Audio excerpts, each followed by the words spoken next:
At 11:15 in the morning, April 21, 2026, 4 seconds. Buckingham Palace. And in the span of one quiet, almost invisible decision, a tradition that had survived nearly a century just shattered into pieces, and not a single newspaper saw it coming.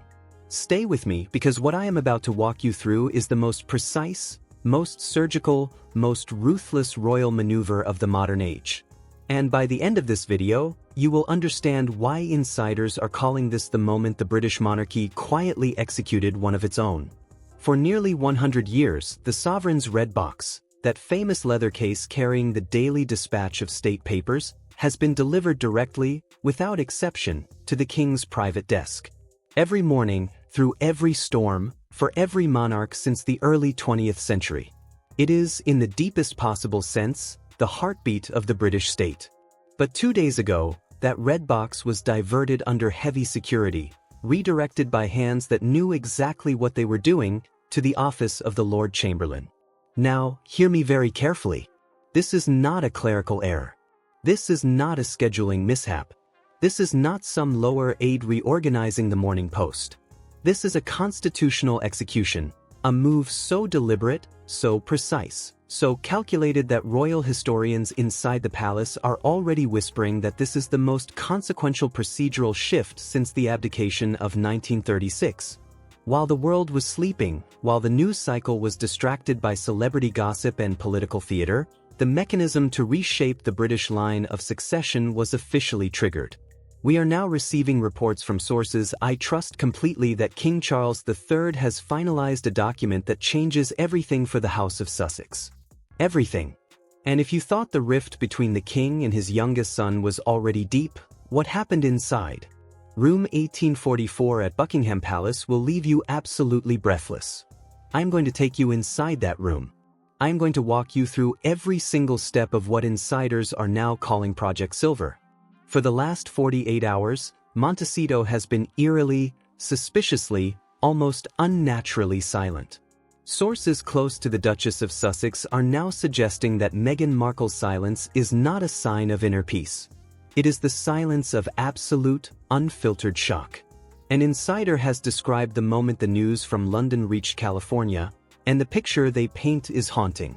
Meghan Markle, they say, was seen pacing the gardens of her estate, phone clutched in a tight, white-knuckled hand, repeatedly telling her legal team, and I quote directly here, "He cannot do this.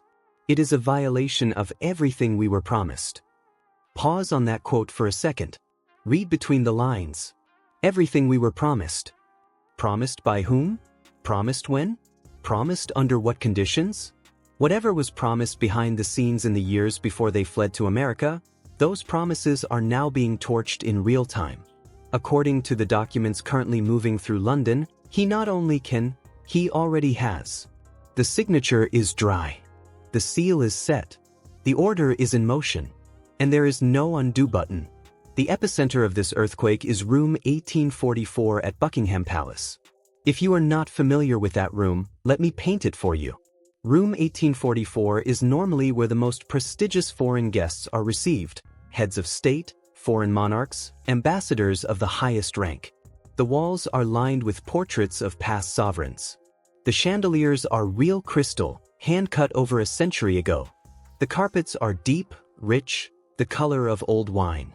It is a room designed to overwhelm visitors with the sheer historical weight of the crown. The British crown.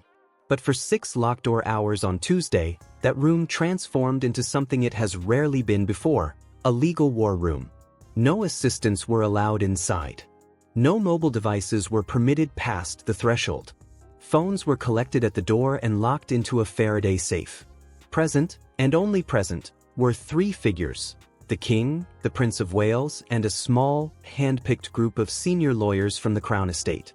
3 men of immense power, surrounded by their most trusted legal counsel, reviewing one specific file. One file. One name. Project Silver. What is Project Silver? Let me explain, because this is the part the mainstream royal press will not touch. These are the royal legal instruments that dictate, on behalf of the sovereign, who is called a prince, who is called a princess, who is considered a legitimate heir to the crown under current house rules, and W Project Silver is the internal, deeply confidential code name for the 2026 amendment to the letters patent. To understand the brilliance and the brutality of what King Charles III has done, you have to understand the legal hierarchy that governs the British monarchy. A king cannot simply remove someone from the line of succession on a personal whim. That kind of power does not exist. Removing a person from the line of succession is the exclusive domain of Parliament. It requires legislation, debate, votes in both houses, and royal assent. It is, by design, almost impossible. However, and this is the brilliant part, a king has near absolute authority over something different, the letters patent. Hat privileges and styles are granted, attached to which members of the royal family. By redefining the criteria for active royal status inside the letters patent, King Charles III has effectively built a legal wall. He cannot push his grandchildren out of the line of succession with a single signature, but he can, with a single signature, render their status as royals essentially meaningless. He can hollow it out. He can reduce it to a name on a piece of paper that no living institution any longer recognizes. One court official was overheard, by a witness I have spoken to personally, describing the atmosphere inside room 1844. The king, he said, looked at the final draft. Slowly, he picked up his fountain pen. The same pen, by the way, that he used to sign the proclamation upon his accession to the throne. He paused, and then he said, with a quiet finality that froze every man in the room, "The institution must survive the individuals, no matter the personal cost." Read that line again. The institution must survive the individuals, no matter the personal cost. That is not the voice of a father. That is the voice of a sovereign who has decided that family loyalty ends where the survival of the crown begins.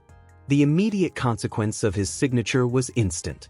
Within hours, a formal recommendation was sent to the Privy Council. The recommendation, in plain English, was this: bypass the standard inheritance protocols for those royal family members who reside permanently outside of the United Kingdom. This is the trigger. This is the legal mechanism.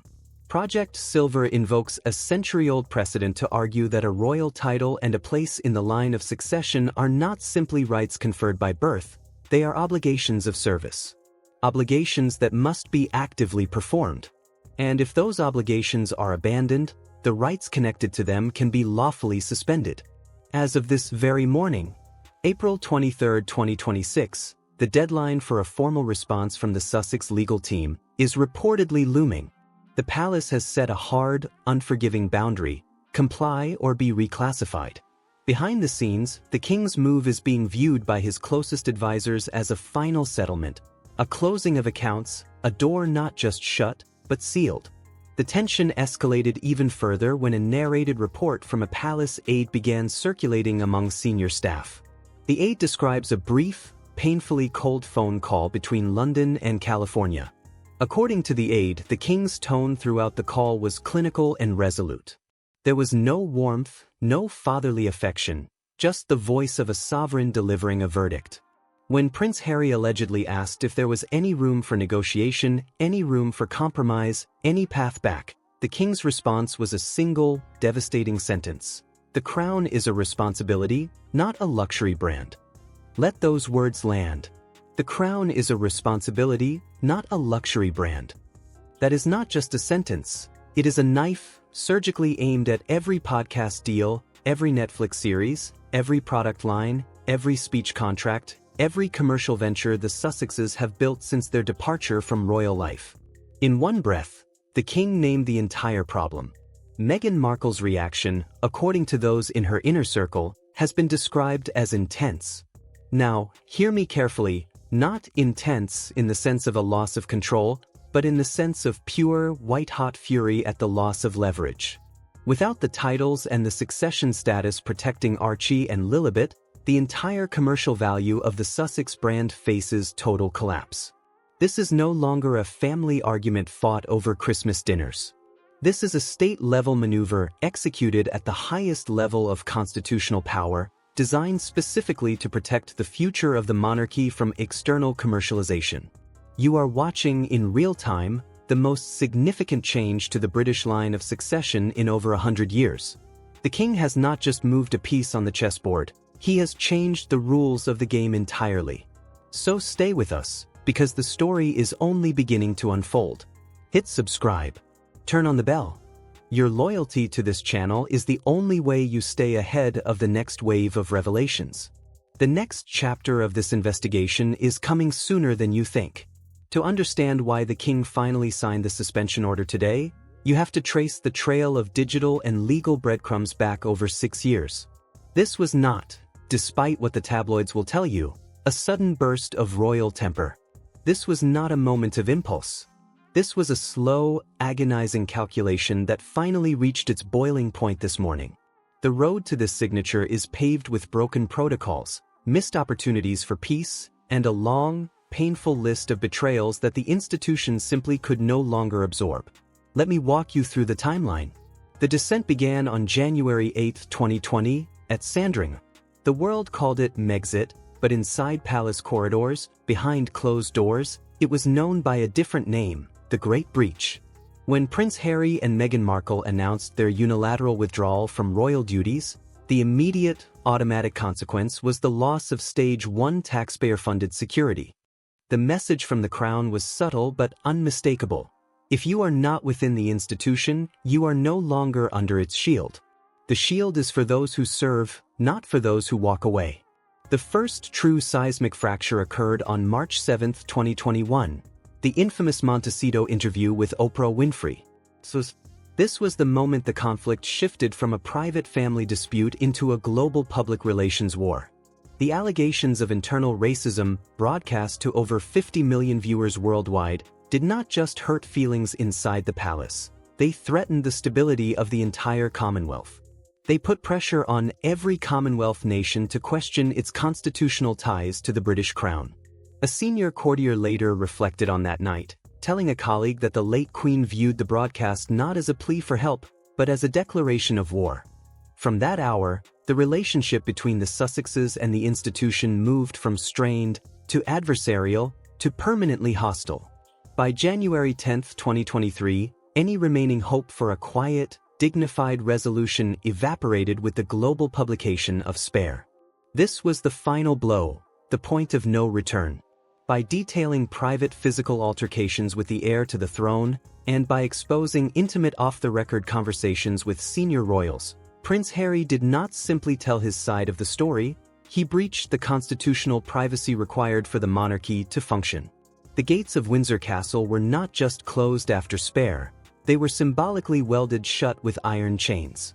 The timeline took a somber, devastating turn on February 5, 2024, when the king's health challenges, his cancer diagnosis, were made public.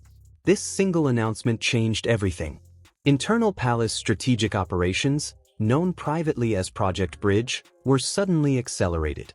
The focus shifted entirely, and urgently, to the long-term stability of the line of succession. The king's inner circle understood, with brutal clarity, that an unpredictable royal branch in California, still clinging to royal status while simultaneously attacking the very roots of the family tree, was a strategic liability that the future king, Prince William, could not be expected to manage alone. The problem had to be solved before King Charles III passed. The tension turned from personal to commercial. On June 15, 2025, in California, Meghan Markle launched her luxury lifestyle brand, reportedly seeking $100 million in venture capital. The pitch deck for the brand, the material sent to potential investors, leaned heavily, perhaps too heavily, on her Duchess title. To Buckingham Palace, this was the ultimate red line. Using a title bestowed by the sovereign in service of the British Crown to build a private commercial empire in a foreign republic was viewed as the ultimate commodification of the crown itself. The line had not just been crossed, it had been erased. The legal endgame was triggered on New Year's Day, 2026. Behind the closed doors of the British Parliament, in a session most Britons had no idea was happening, the Titles Deprivation Amendment Act was fast-tracked through preliminary stages. This law was designed for one purpose, and one purpose only, to give the sitting monarch the surgical, scalpel-like tools needed to remove titles from those acting against the national interest, quietly, cleanly, constitutionally. The final blow to the Sussex defense came just weeks ago, when the High Court denied Prince Harry's last appeal for restored police protection. With that ruling, the Sussexes were left fully exposed, without the institutional umbrella, without the security infrastructure, without the legal armor they had assumed would always protect them. Which brings us, breathlessly, to the present hour, April 23, 2026. The King has officially signed the order to suspend all styles and honors for the Sussex branch. The timeline of defiance has reached its inevitable conclusion. But here is the chilling question that lingers in the air, and you need to think about this carefully. Without the shield of the monarchy, and with their commercial leverage effectively neutralized, how exactly will the Sussexes respond to being officially silenced? The answer is already being plotted in the shadows of Montecito. Stay with me because this next part is where it gets really sharp. The removal of a royal heir is not a simple stroke of a pen, it is a structural demolition.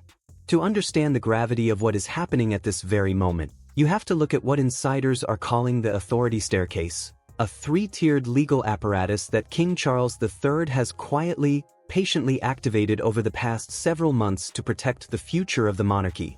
This is the paper trail. This is the architecture.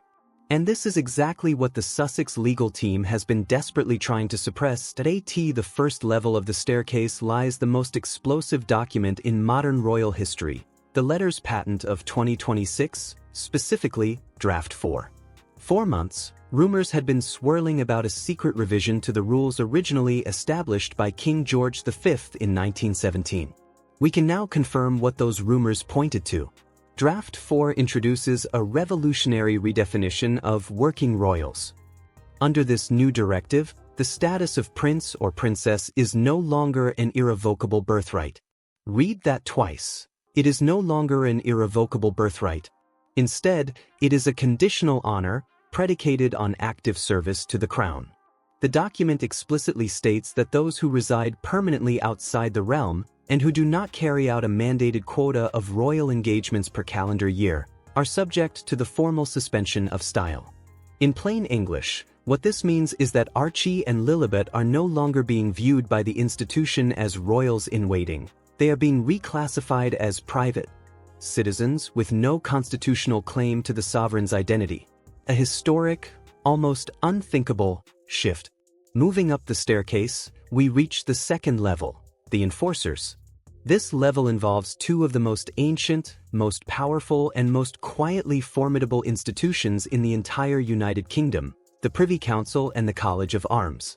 The Privy Council, a formal body of senior politicians and personal advisors to King Charles III, has reportedly been summoned for a special, off-calendar session to ratify the changes to the role of the peerage. Simultaneously, the College of Arms, the official heraldic authority of the British state, has been instructed to review the eligibility of the Sussex coat of arms.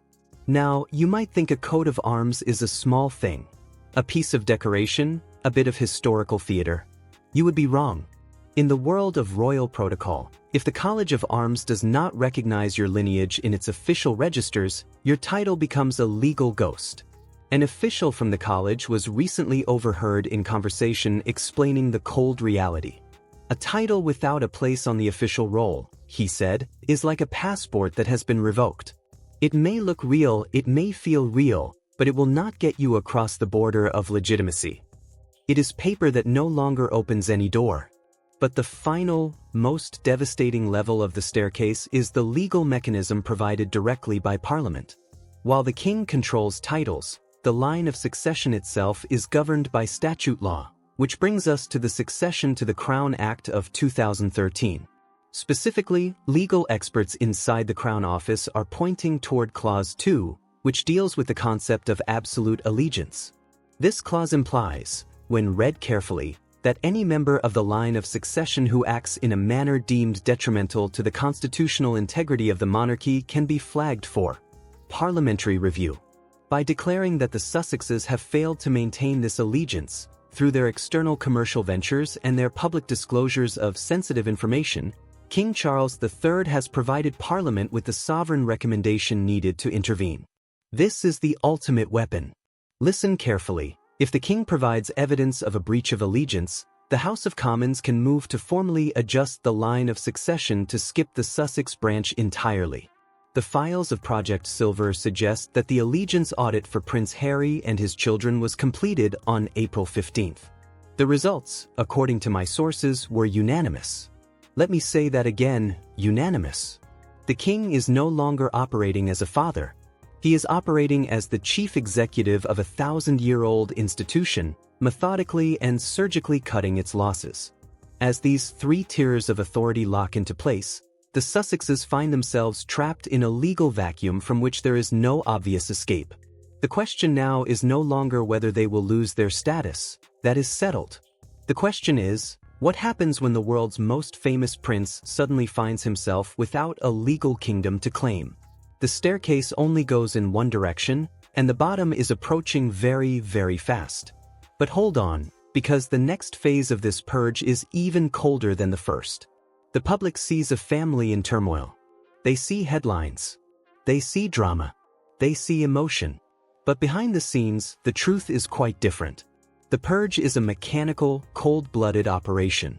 King Charles III is not operating on emotion. He never was.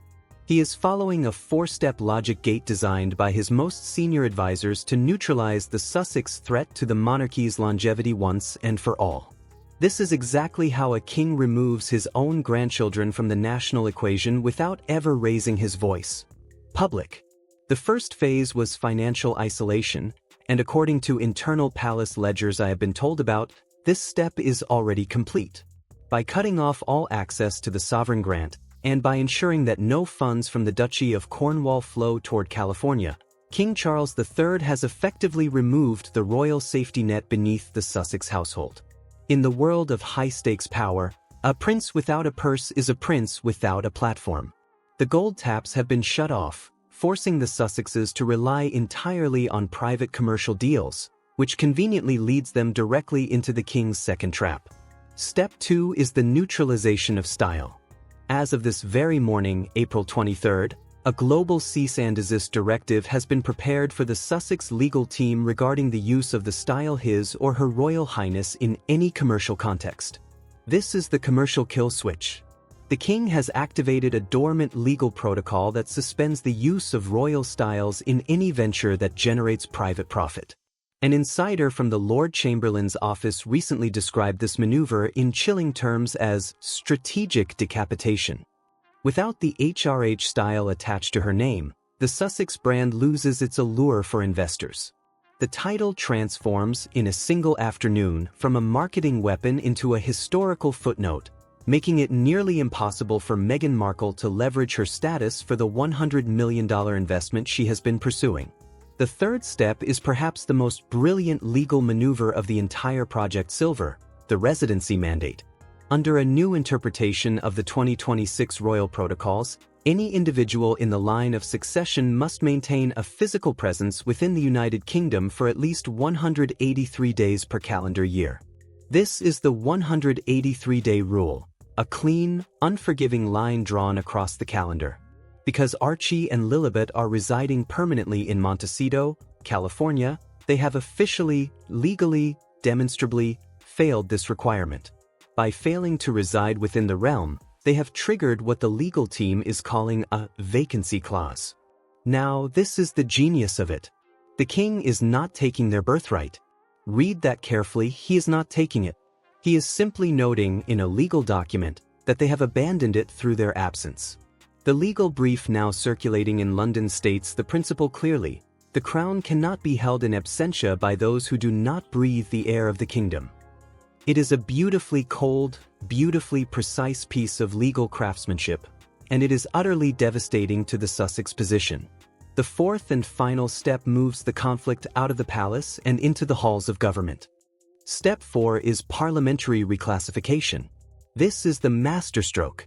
By shifting the conversation about the line of succession from a family disagreement into a matter of national security, King Charles III has made his decision essentially untouchable by the media. An unstable, foreign-controlled, commercially compromised line of succession is now being briefed to members of Parliament as a structural risk to the British state. When the Home Secretary stands before the House of Commons to announce these changes, It will not be about Prince Harry's feelings. Nations do not legislate based on feelings. It will be about the continuity, the stability, and the security of the British state itself. This four-step purge has created a legal vacuum around the House of Sussex. They are financially cut off, commercially neutralized, residency disqualified, and now politically isolated. The mechanism is locked. The gears are turning. But, and this is where the story takes a sudden, an electrifying turn.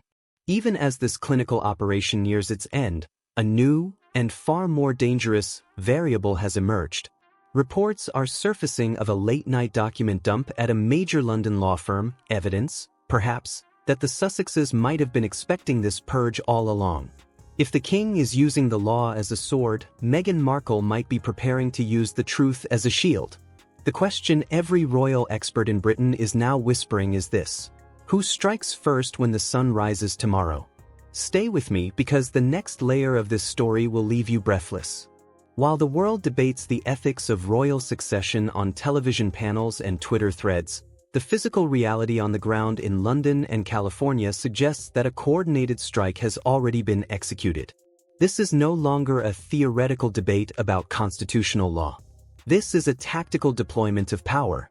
To understand how final this purge really is, you have to look at the movements made in the shadows over the last 48 hours, and what I am about to share with you, almost no one in the mainstream media has connected. At precisely 2 o'clock in the morning on April 22, London time, a lone black Range Rover slipped quietly through the rear gate of Buckingham Palace. It did not head toward any hospital. It did not head toward the king's private residence at Clarence House. Instead, it moved at considerable speed through the empty London streets toward the offices of Harbottle and Lewis. For those who do not know that name, listen carefully. This is the law firm used by the royal family, not for charity work, not for ordinary administrative matters. They are used for the most aggressive forms of reputation management and intellectual property defense the British legal system can offer. They are the lawyers you call when you intend to win. The timing is critical. 2 in the morning is not an hour for routine business. 2 in the morning is the hour you move when you do not want the paparazzi, the royal correspondence, or even your own staff to see who is in the car. Sources suggest that a senior emissary from the king's household personally spent 4 hours inside that building, finalizing the legal cease and desist orders that are being served to the Sussex legal team this very day. The echo of that London meeting was felt almost instantly, 6,000 miles away. Yesterday afternoon, in a quiet corner of Santa Barbara, California, Meghan Markle was spotted at a restaurant. But witnesses describe a scene that was a universe away from the polished, smiling image she usually presents to the cameras. She was not eating. She was not socializing. Instead, she was hunched over a black, encrypted smartphone. One diner reported that she looked visibly shaken, unusually pale, her eyes locked on the screen as her thumbs moved rapidly across the keyboard. Pause on the detail of that phone, because this is important. It is not the standard device used for social media. It is not her usual personal phone. It is a high-security communication tool, the kind of device used by legal teams when sensitive, life-altering documents are being transmitted between secure servers. This strongly suggests that Meghan Markle was receiving the first digital drafts of the king's suspension order in real time, watching, in horror, as her children's titles were systematically dismantled by a palace server in London while she sat in a sunny California restaurant, unable to eat. But perhaps the most chilling, spine-straightening piece of evidence in this entire saga is a document that was reportedly seen by a palace staffer during the final review of Project Silver. It is a 12-page memorandum outlined in clinical, almost surgical, detail, explaining why the Sussex branch must be constitutionally archived. But here is the thing: it is not the text of the memorandum that carries the most weight. It is the signature on the bottom right-hand corner of the final page. Next to the king's own mark is the unmistakable signature of Prince William. Let that sink in. In the language of royal bureaucracy, a co-signature between the reigning monarch and the heir apparent is the ultimate, definitive death blow. It signals absolute, unbreakable unity. It tells Prince Harry, in writing, that there is no hope for a reversal in the next reign. There is no waiting Prince William out. There is no playing the long game until King Charles III is gone. It confirms that the father and the brother have reached one singular, cold conclusion together. The survival of the institution requires the removal of the dissenters. This 12-page memorandum is not merely a plan, it is a pact. The coordination is flawless. As the King's legal team in London secures the how, and Meghan Markle in California finally realizes the when, the signature of Prince William confirms the forever. The Sussexes are not just fighting a king, they are fighting a unified front, the present and future of the entire British monarchy. As these two worlds collide on the morning of April 23, 2026, the atmosphere is heavy with the unmistakable sense of an ending. Meghan Markle's pale face in Santa Barbara, the midnight dash of the Black Range Rover to Harbottle and Lewis, these are the two ends of a tightening noose. And with every passing hour, the contents of that encrypted black phone become more dangerous.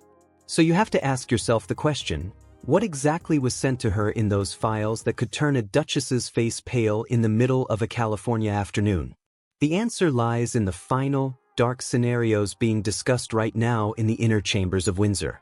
As we stand on the precipice of May 2026, the House of Windsor is now prepared for three possible outcomes, three branching paths.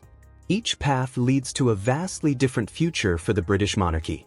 But only one of them aligns with the cold, calculated strategy King Charles III has employed since the activation of Project Silver. Let me walk you through the scenario tree that will determine the fate of the Sussex legacy, because by the end of this section, you will know exactly which one is most likely to happen. The first possibility is what insiders are quietly calling the nuclear option. In this scorched earth scenario, the unbearable pressure of the title suspension drives a final, fatal wedge between the Duke and Duchess of Sussex. Faced with losing his identity, his children's birthright, and any remaining standing in the British establishment, Prince Harry could be forced into a strategic divorce to maintain whatever scrap of standing he can salvage. In retaliation, Meghan Markle would unleash the ultimate weapon, recorded audio evidence from their time as working royals. Conversations that were never meant to leave the palace walls. Unguarded moments. Private remarks. The kind of material that, once aired, can never be unheard. This would be total war. Both the monarchy and the Sussex brand would lie in ruins by the time the dust settled, mutually assured destruction. The second path is the frozen line. This is a state of heraldic limbo.